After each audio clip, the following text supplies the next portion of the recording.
Predicting the severity of snowstorms requires a combination of advanced technology and meteorological expertise. Meteorologists use advanced radar systems to track atmospheric conditions that contribute to snowstorm formation. Powerful supercomputers process vast amounts of data to create complex weather models and simulations.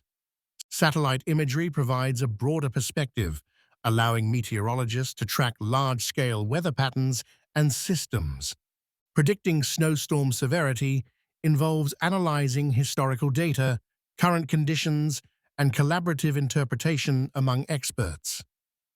By combining all these factors, meteorologists can estimate a snowstorm's potential impact, from light flurries to severe blizzards.